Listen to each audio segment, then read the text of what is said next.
of NASCAR DFS preview. I'm AustYn with the Sports Chief, and we're going out to Indianapolis Motor Speedway for the next event. It's the Big Machine Hand Sanitizer 400. Just to give you a synopsis of Indianapolis Motor Speedway, it's a 2.5 mile oval. The turns are around 9 degrees or so, to be exact, 9.5 degrees, and then they have flat straights, so 0 degree straights. There'll be, I think, 160 laps for this event. So a shorter race just because it's a bigger track. One thing that tends to prevail at Indy is pit strategy. So saving fuel tends to be a big factor. Aside from a couple years ago, I believe when Casey Kane won here, where a lot of people wrecked, that was different. But all in all, it's going to be, I think fuel strategy will play an important role. They're having 9 sets of tires for the Cup Series race, and actually one thing that I was looking up, I mean, that's a lot of tires compared to like Pocono. I think one of those was 6. So Indy does wear tires out a little bit more than Pocono. So you're going to see a lot of drivers taking advantage of 4 tires. If there is a wreck that happens, you'll see that. It's just a totally different track than anything that NASCAR faces. Each corner is very different. Even though they might be the same in banking, they are very different near entry points and things like that. And being that the horsepower has been reduced, it's going to be quite different.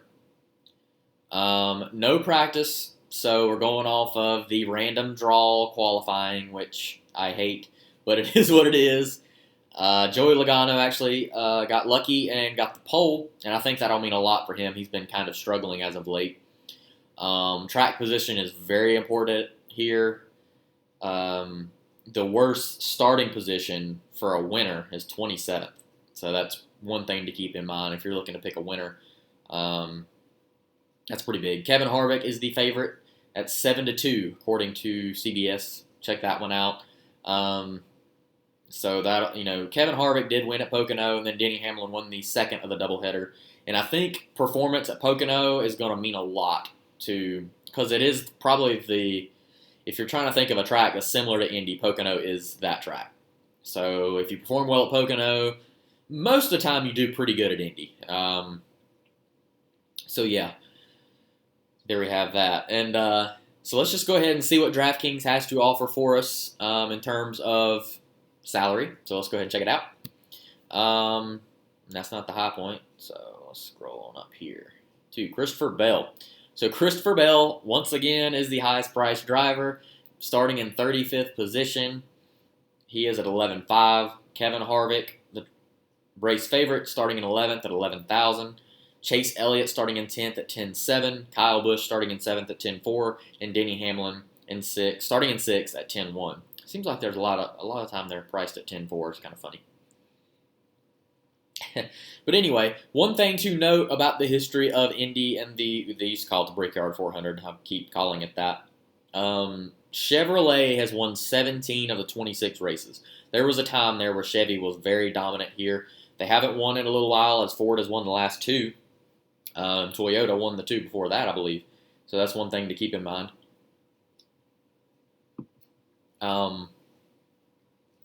We did okay with the doubleheaders at Pocono. Not the greatest, not what I would like to do. And one thing while looking at this here, Kyle Busch is historically really good here. He's got 11 top 10s and 15 starts. He's very good in the Xfinity series. Him and Ryan Blaney had a little bit of a mess up, looked like Ryan flat out dumped him. I feel like there's going to be revenge in that. And while I really liked Kyle this week, and I don't mind Blaney in that 12th spot, I'm probably going to stay away from those guys because I've just got a weird feeling that they're going to end up wrecking each other. Kevin Harvick looked dominant. He finished 1st and 2nd at Pocono. And Kevin Harvick is actually the best driver at Indianapolis Motor Speedway. He has 2 wins, 13 top 10s, and 19 starts. His average finish is 8.9. Now, that means I'm going to go ahead and go choose him. So one thing that I really struggled with, I know Harvick will probably be chalky just for the fact that he's starting in such a great position for DFS, and he's the favorite. Christopher Bell starting in 35th. In all reality, I think Christopher Bell is a top 15. I mean, he's around the 15th or 20th position in that car. So if he finishes 15th, you get 20 points from where he started. And you're looking at, I'm just trying to do the math in my head here. I mean, you're looking around 50 points or so is my projection for what Christopher Bell can do. If Kevin Harvick gets 5th, that's 6 spots. 5th awards you like 39, so you're looking about 45 points. Now, Harvick could very well win the race, and if he wins the race, then he outweighs Christopher Bell by a long shot. If Christopher Bell gets top 10, though, you know, I don't know. I just, it feels really weird for me to go with Christopher Bell, especially at that price point. If it was a little cheaper, I'd have pulled the trigger, but man, that's just a tough spot for him. But I like Kevin Harvick. I'm going with track position. I think it'll be pretty tough for Christopher Bell to make his way to the front, and I feel like you can get some guys towards the back end and price range just as valuable as Bell. Or, I mean, you know, close. I think you can get a lot better drivers with that $500 price gap.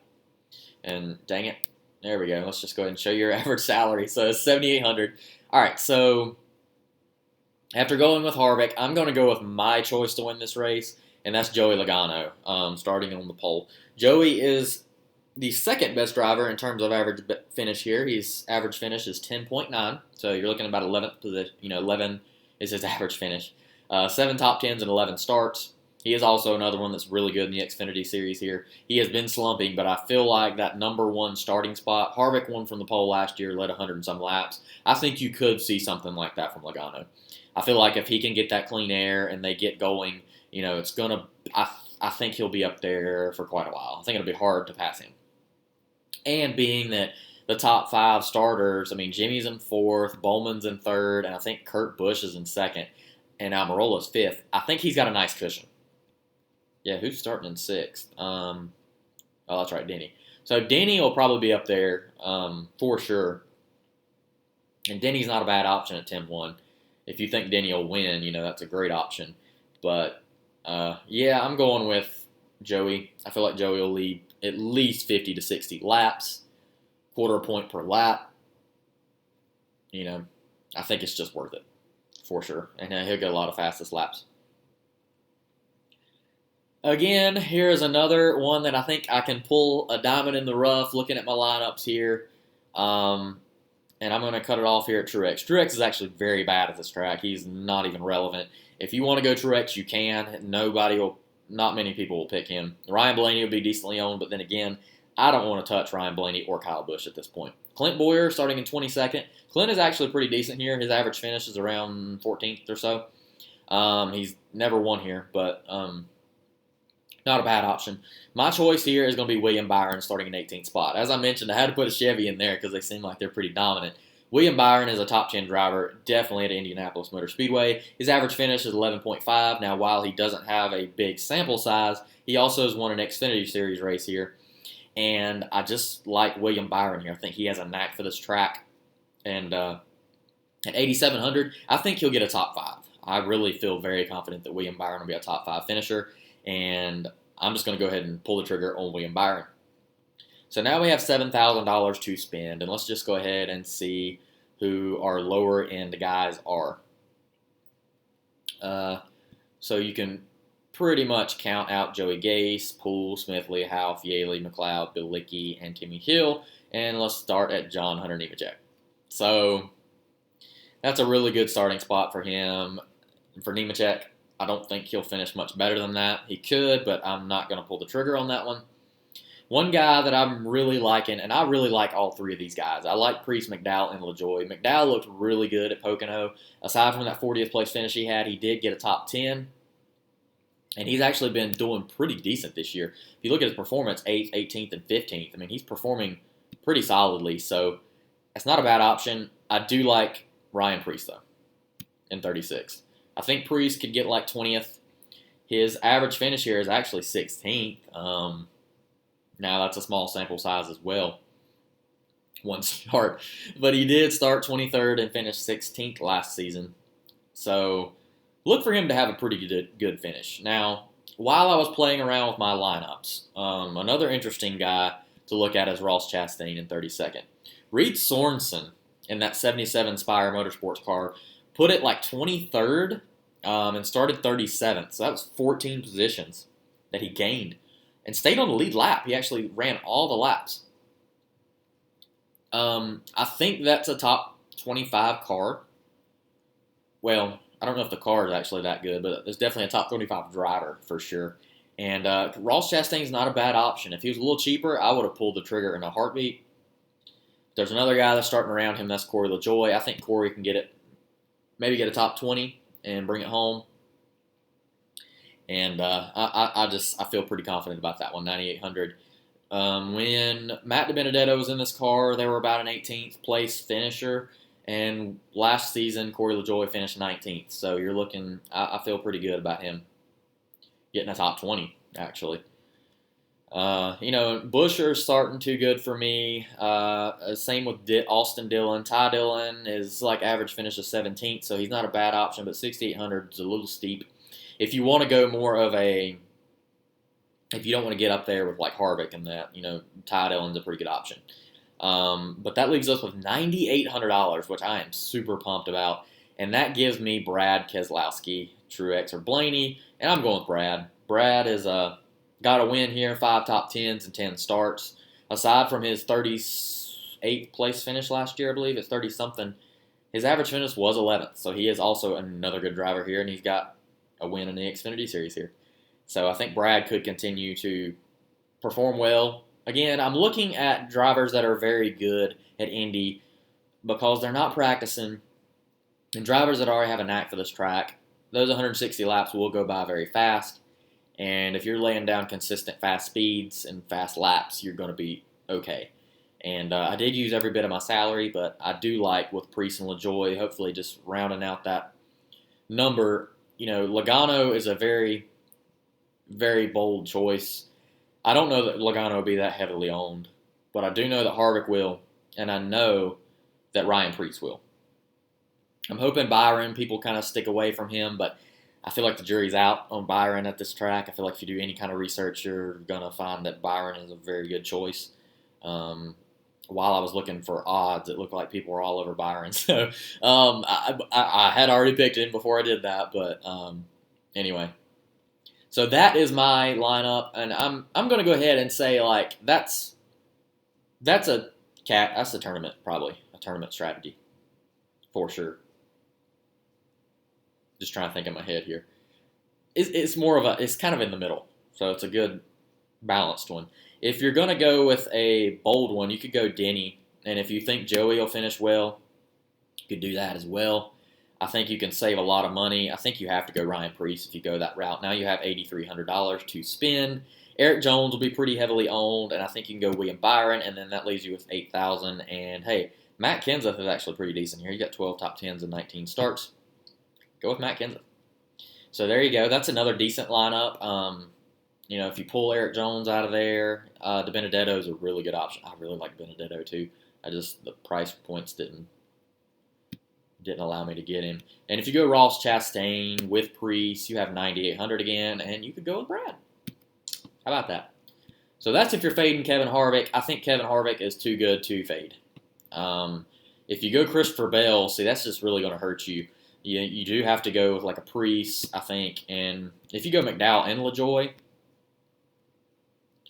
you can get up here and you can actually get Kevin Harvick and Kyle Busch. So that's not bad.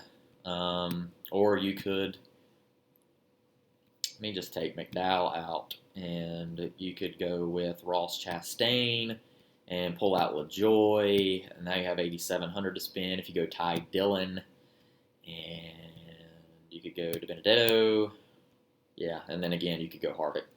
So there's ways around it, but it looked like a pretty tough week. I mean, you have a ton of options you can go with. So what I'm looking at here is Kevin Harvick, Brad Keselowski. So Kevin Harvick at 11,000, Brad Keselowski at 9,800, Joey Logano at 9,200, and William Byron at 8,700. Now, I do actually think all four of these drivers will place in the top 5.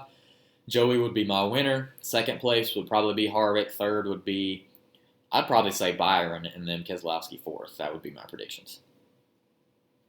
Again, looking for, let's see, we have 5,600. So I'm going to go with Ryan Preece at 5,800. If Ryan Preece can get me a top 20, that would be awesome. And Corey LaJoie, if he can get a top 20, that would be awesome. And I feel like we could have a really big day with that. So there you have it. There is the lineup, folks. If you like what you see, check us out on www.thesportschief.com. Also on YouTube as well. Like, comment, subscribe to our channel. Hit that bell notification. That way you know when our videos are coming up. We got some exciting things, hopefully starting up with the Sports Chief on the YouTube channel. So tune in for that. But yeah, it's a tough week for sure at Indy. Track position's key. As long as you pick guys that you feel like can finish up there pretty well, I would steer away from picking guys that are starting towards the back. Odds are not in your favor in terms of having a lot of wrecks. It does happen, but I don't know. But yeah, that's what we're going with. Hope you have a great July 4th weekend. And have fun watching some races this week. We got IndyCar as well, so have fun watching the Big Machine 400, and best of luck to you.